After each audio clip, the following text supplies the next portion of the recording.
अब आपको पश्चिम बंगाल के बारे में बताते हैं, क्योंकि पश्चिम बंगाल कई दिनों से चर्चा में बना हुआ है। हम सब ने ये सोचा था कि पश्चिम बंगाल में जो राजनीति का खेला चल रहा है वो 2 मई को नतीजे आने के बाद खेला समाप्त हो जाएगा, लेकिन नतीजों के बाद वहां नया खेला शुरू हो गया और नया खेला है हिंसा का खेला। पश्चिम बंगाल में आज ममता बनर्जी ने तीसरी बार मुख्यमंत्री पद की शपथ ली है। इस शपथ के दौरान कुछ ऐसा हुआ जो किसी भी मुख्यमंत्री को शर्मिंदा कर देगा।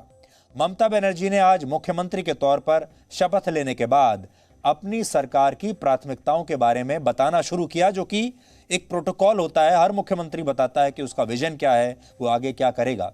लेकिन उन्होंने जैसे ही अपनी बात समाप्त करके माइक नीचे रखा तो वहां पर मौजूद पश्चिम बंगाल के राज्यपाल जगदीप धनखड़ ने माइक उठा लिया और ममता बनर्जी को अपनी छोटी बहन बताकर उन्हें उनका राजधर्म याद दिला दिया। राज्यपाल ने कहा कि पश्चिम बंगाल में कानून व्यवस्था का राज होना चाहिए और उन्हें उम्मीद है कि ममता बनर्जी संविधान के हिसाब से चलेंगी। वैसे तो पश्चिम बंगाल में राज्यपाल और ममता बनर्जी के बीच हमेशा टकराव चलता रहता है। केंद्र और ममता बनर्जी के बीच का टकराव है, लेकिन पहली बार ऐसा हुआ जब एक राज्यपाल ने किसी मुख्यमंत्री को पहले शपथ दिलाई और फिर शपथ दिलाने के बाद उसी समारोह में उसे राजधर्म का पालन करने की नसीहत भी दे डाली। राज्यपाल के इस रुख ने ममता बनर्जी को हैरान कर दिया। ममता बनर्जी ने यह सोचा नहीं था कि ऐसे समारोह में, जो कि संवैधानिक समारोह होता है, बहुत ऑफिशियल समारोह होता है, ऐसे में राज्यपाल सबके सामने ऐसी बात कर देंगे। और इसके बाद उन्होंने अपने आप को थोड़ा संभाला और फिर उन्होंने भी अपनी तरफ से जवाब दिया। जैसे ही राज्यपाल ने माइक नीचे रखा, उसके तुरंत बाद ममता बनर्जी ने माइक उठाकर बोलना शुरू कर दिया और अपनी सफाई में कहा कि बंगाल में अभी जो कुछ भी हो रहा है उसकी जिम्मेदारी उनकी नहीं है, उसकी जिम्मेदारी है चुनाव आयोग की, जो दिल्ली से चलता है। ममता बनर्जी की बातों से ऐसा लगा कि उन्हें राज्यपाल की नसीहत अच्छी नहीं लगी, और लगती भी कैसे। ममता बनर्जी तीसरी बार पश्चिम बंगाल के मुख्यमंत्री पद की शपथ ले रही हैं और ऐसा करते हुए वो बंगाल की राजनीति में एक नया इतिहास भी बना रही थी। लेकिन इस दौरान एक ऐसा इतिहास भी बन गया जिसे शायद ही बंगाल कभी भूल पाएगा। इसलिए ये जो विचित्र शपथ ग्रहण समारोह रहा आज का, उसकी ये झलक आज आपको जरूर देखनी चाहिए। এটা হচ্ছে আমার ফার্স্ট প্রায়োরিটি। আমি নবান্ন গিয়ে এই কাজটা ফার্স্ট এক্ষুনি করতে চাই। 2 হচ্ছে যে আমি সবাইকে, সব রাজনৈতিক দলের কাছে আবেদন করব যে সবাই শান্তি বজায় রাখুন, শৃঙ্খলা বজায় রাখুন, সংহতি বজায় রাখুন। বাংলা কিন্তু কোনো অশান্তি পছন্দ করে না এবং আমি নিজেও করি না। আমি প্রত্যেককে বলবো, প্লিজ টেক প্রপার কেয়ার যাতে কোনো ভায়োলেন্স কোথাও না হয় এবং কোথাও কোথাও ইলেকশনের পরে কিছু স্পোরাডিক ইনসিডেন্ট হয়। আমি আজ থেকে ল অ্যান্ড অর্ডার ট্যাকেল করব এবং কঠোর হস্তে আমি এগুলো মোকাবিলা করব। এটা আমার সেকেন্ড কাজ। আমি ফিরে গিয়ে আমি যেটা যেটা ল অ্যান্ড অর্ডারের যেখানে যেখানে যাদের পোস্টিং করা সেগুলো করে যাতে কোনো রকম কোনো অশান্তি কোথাও না হয়, আর যদি কেউ অশান্তি করে তার বিরুদ্ধে কড়া পদক্ষেপ নিতে আমি কিন্তু পেছপা হব। I congratulate Chief Minister Mamata Bandyopadhyay for her third term. I express hope and expectation that governance will be according to Constitution and rule of law. Our first priority is we must bring end to this senseless violence, horrendous violence that has affected society at large. Post-poll violence, if it is retributive, is antithetical to democracy. I have every hope that the Chief Minister on urgent basis will take all steps to restore rule of law and ensure that those who have been hurt, particularly children and women, relief is accorded on a priority basis. I would also expect from the new government a new commitment, a new approach of cooperative federalism. It's a country where we survive only by adherence to constitutional prescriptions. I have every hope the Chief Minister, my younger sister, would rise to the occasion. It is not usual for a person to get a third term in a row, and I'm sure she would do it. There are occasions when the state faces a crisis. We have to rise above partisan interests. We have to reach a level where governance reaches to expectations as per our preamble.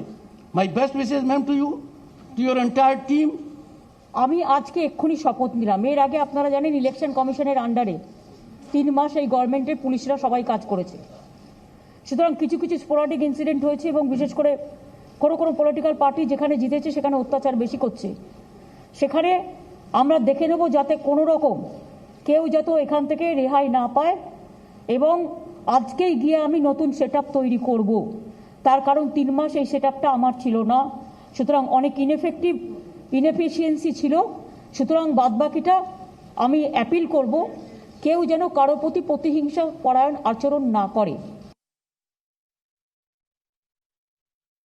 तो ये जो शपथ ग्रहण समारोह है, ये बड़ी विचित्र शपथ ग्रहण समारोह था और ममता बनर्जी इस देश के सबसे अनुभवी नेताओं में से हैं, क्योंकि 3 बार, तीसरी बार वो मुख्यमंत्री बन रही हैं, वो भी पश्चिम बंगाल जैसे बड़े राज्य की। इसके अलावा वो केंद्र में केंद्रीय मंत्री भी रह चुकी हैं और बहुत अलग अलग संवैधानिक पदों पर वो रह चुकी हैं। उन्होंने बड़े बड़े मंत्रालय संभाले हैं केंद्र में रहते हुए, और अब तीसरी बार वो मुख्यमंत्री बनी है। और ऐसे व्यक्ति को उसके शपथ ग्रहण समारोह के दौरान गवर्नर अगर आकर ये कह दें कि उन्हें क्या क्या करना है और क्या क्या उम्मीद उनसे की जाती है, और वो सारे मुद्दे उठा दें जो ममता बनर्जी को पसंद ना आ रहे हों, और वो सारी कड़वी बातें उनके सामने कह दें, तो ये बहुत बड़ी बात है। और आज आप देख रहे होंगे जब जगदीप धनखड़ अपनी बातें कह रहे थे तो ममता बनर्जी बड़ी बेचैन हो रही थी। ममता बनर्जी आप देखिए बहुत बेचैन दिख रही हैं, और उस समय ममता बनर्जी के दिमाग में ये चल रहा होगा कि वो कैसे जगदीप धनखड़ को अपना जवाब देंगी, क्योंकि ऐसा शायद किसी और मुख्यमंत्री के साथ पहले कभी हुआ नहीं। यहां जगदीप धनखड़ के बारे में आपको जानना चाहिए। जगदीप धनखड़ राजनीति के बहुत पुराने खिलाड़ी रहे हैं, और जगदीप धनखड़ खुद भी कानून के बहुत बड़े ज्ञाता हैं, सुप्रीम कोर्ट के वकील रहे हैं, बहुत अच्छे वकील रहे हैं। और सबसे बड़ी बात उनकी शख्सियत की ये है कि वो बहुत मजबूत शख्सियत वाले नेता हैं, व्यक्ति हैं, और उनकी जो राय होती है वो खुलकर अपनी राय रखते हैं। आम तौर पर हमारे देश में जो गवर्नर होते हैं, राज्यपाल होते हैं, वो प्रोटोकॉल से बंधे होते हैं, सबके सामने खुलकर बातें नहीं कहते। मुख्यमंत्री को बंद कमरे में बुलाकर नसीहत कितनी भी दे दें, लेकिन बाहर मीडिया के सामने कुछ नहीं कहते। लेकिन जगदीप धनखड़ थोड़े अलग किस्म के व्यक्ति हैं, और जो कहते हैं साफ साफ कहते हैं।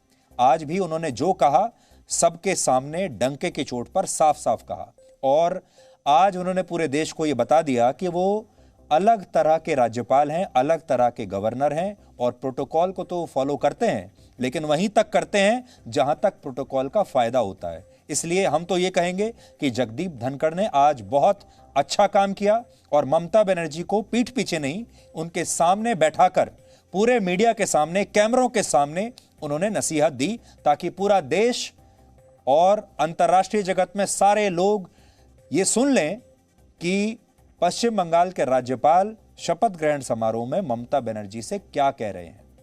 तो ये एक बड़ी बात है, और इसके लिए जगदीप धनखड़ का धन्यवाद देना चाहिए।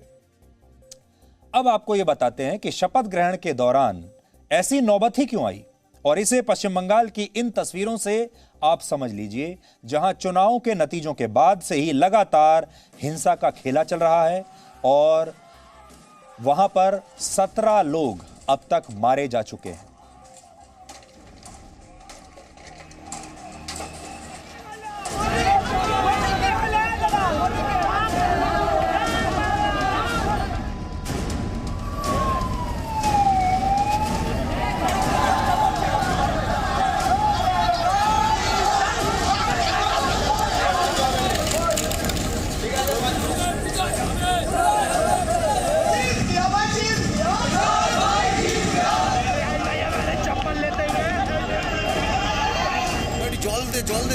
জল দে আগুন লাগিছে আবার।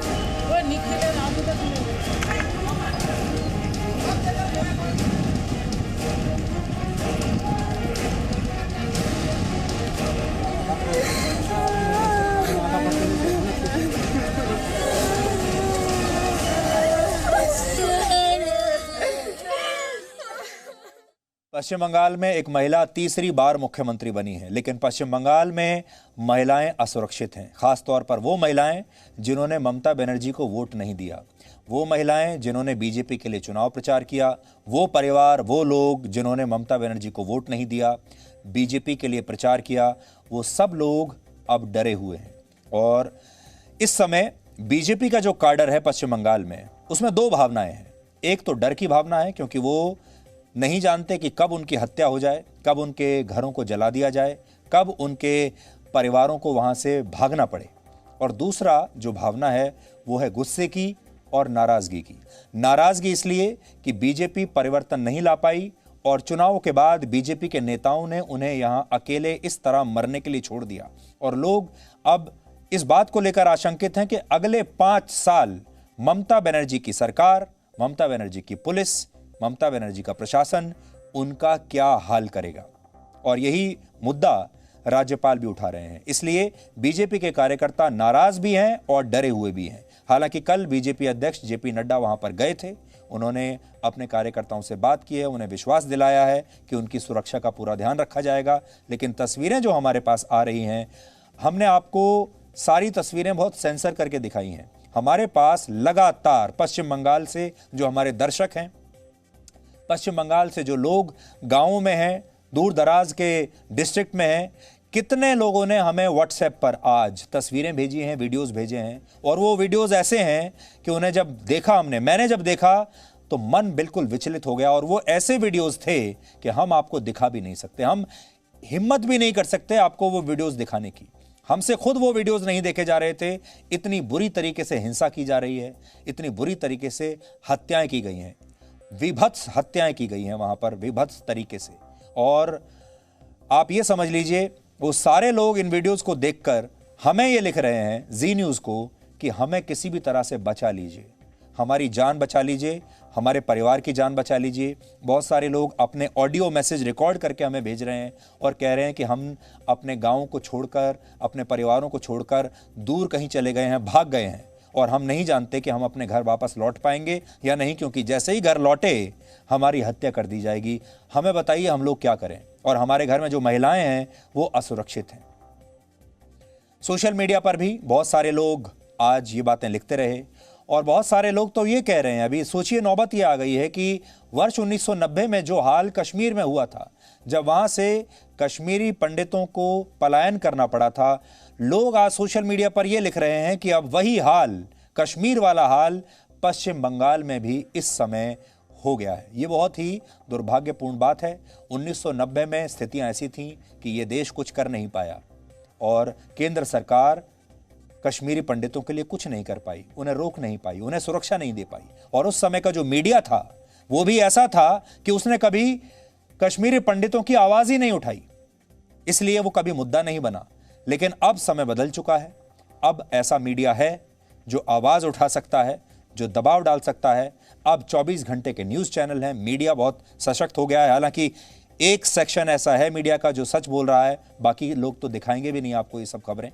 और सोशल मीडिया है, इसलिए हमें उम्मीद है कि वो नौबत नहीं आएगी जो 1990 में कश्मीर में आ गई थी।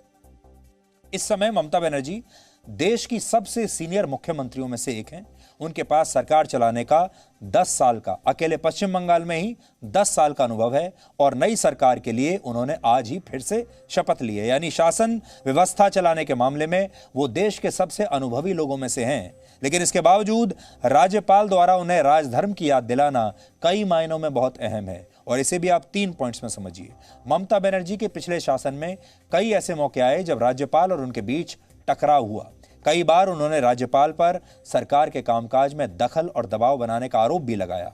और जो कुछ आज हमने देखा उससे स्पष्ट है कि ममता बनर्जी की नई सरकार में भी राज्यपाल से उनका ये टकराव ऐसे ही होता रहेगा। यानी ये अध्याय अभी समाप्त नहीं होगा। दूसरा पॉइंट है, राज्यपाल और ममता बनर्जी के बीच आज जो भी हुआ उसका असर पश्चिम बंगाल में भड़की राजनीतिक हिंसा पर दिख सकता है। संभव है कि ममता बनर्जी इस हिंसा को रोकने के लिए अब कड़े कदम उठाएं, क्योंकि जो बातें हुई हैं सबके सामने हुई है। और यह भी संभव है कि हिंसा का यह खेला अभी वहां और चले और केंद्र सरकार और बीजेपी से उनका टकराव और बढ़ जाए। कुछ भी हो सकता है। यानी बीजेपी और ममता बनर्जी के बीच संघर्ष का यह खेला अभी और चलेगा। और तीसरा पॉइंट, हमारे संविधान में राज्यपाल को राज्य का प्रमुख माना जाता है। जिस तरह देश की कार्यपालिका के प्रधान राष्ट्रपति होते हैं, वैसे ही राज्य की कार्यपालिका के प्रधान राज्यपाल होते हैं और राज्यपाल ही मुख्यमंत्री को शपथ दिलाते हैं। यहां शक्तियों के बीच का युद्ध है। राज्यपाल और मुख्यमंत्री की शक्तियां अलग अलग होती हैं, लेकिन दोनों के दायरे भी अलग अलग हैं और यही विवाद का कारण है। पश्चिम बंगाल में भी आज से एक बार फिर राज्यपाल और मुख्यमंत्री की शक्तियों में टकराव दिखना शुरू हो गया है, जिसका असर लंबे समय तक आपको पश्चिम बंगाल में नजर आ सकता है। और एक बात और है जिसके लिए आपको तैयार रहना होगा, अब आपको पश्चिम बंगाल में राष्ट्रपति शासन लगाने की मांग बार बार सुनाई देगी, बार बार ये मांग उठती रहेगी। Presenting B News app, available on Google Play and App Store. Download it now.